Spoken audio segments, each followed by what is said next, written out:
Cedo la parola al Presidente e grande personalità e grande amico, se posso permettermi, Monsieur Fantard.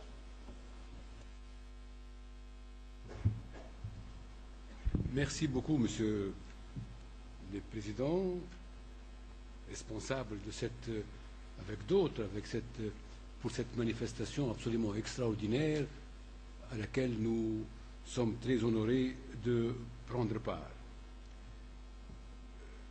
Le bicentenaire de Garibaldi est pour nous l'occasion d'évoquer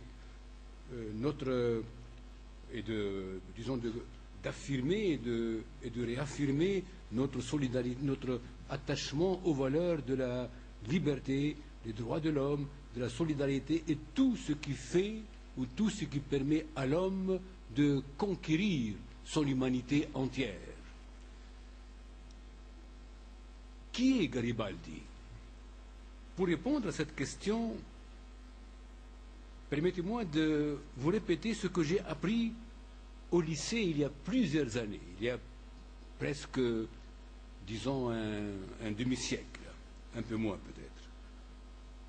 Au lycée, en l'occurrence, au collège Sadiki, ce collège prestigieux, fondé par ou sur l'initiative d'un homme politique dont la Tunisie est très fière, Khaireddine Pacha, le grand homme de la Renaissance en Tunisie.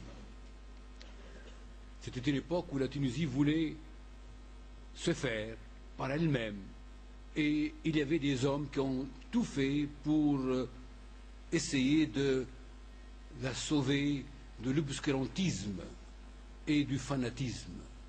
La devise, la grande devise de Khaireddine à l'époque, c'était liberté et lumière, savoir comment libérer les esprits et les illuminer pour qu'ils puissent se dégager ou se débarrasser des chaînes de l'obscurantisme et du passéisme.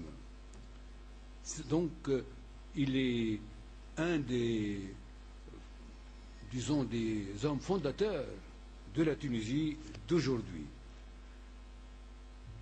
Et la liberté et le savoir, c'est d'ailleurs la devise de la Tunisie d'aujourd'hui. Et le flambeau de la Tunisie du changement, bâtir une société du savoir, bâtir une société libre par le savoir. Tout à l'heure, l'honorable Polverari disait que l'école partout. En Tunisie, aujourd'hui, l'école est partout et pour tous, obligatoire de 6 ans à 16 ans. Il n'y a pas un endroit, il n'y a pas un hameau, un village où il n'y a pas une école. Et cela est extrêmement important. Nous en sommes, nous aussi, très fiers.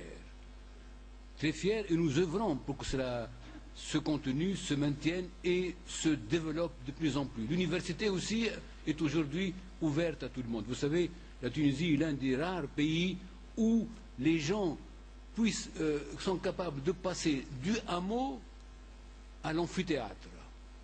Du simple hameau où la vie est très simple, rudimentaire, bien qu'aujourd'hui, au fond, il n'existe aucun hameau qui soit isolé grâce à la route, grâce à l'électricité, grâce aussi à tous les avantages. En tout cas, revenons à notre question, qui est Garibaldi? Quand j'étais au lycée, au collège Sadiki, dis-je,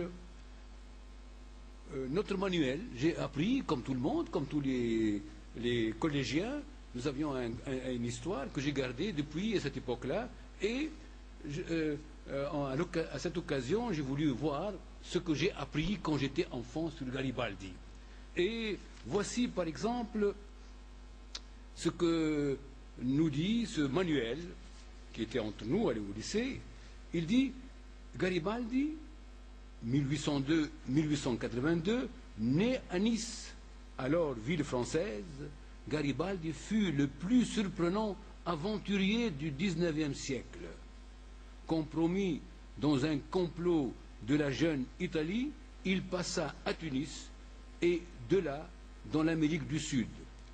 Fit le commerce des bœufs, commanda une escadre de l'Uruguay, un corps franc dans les guerres des républiques américaines.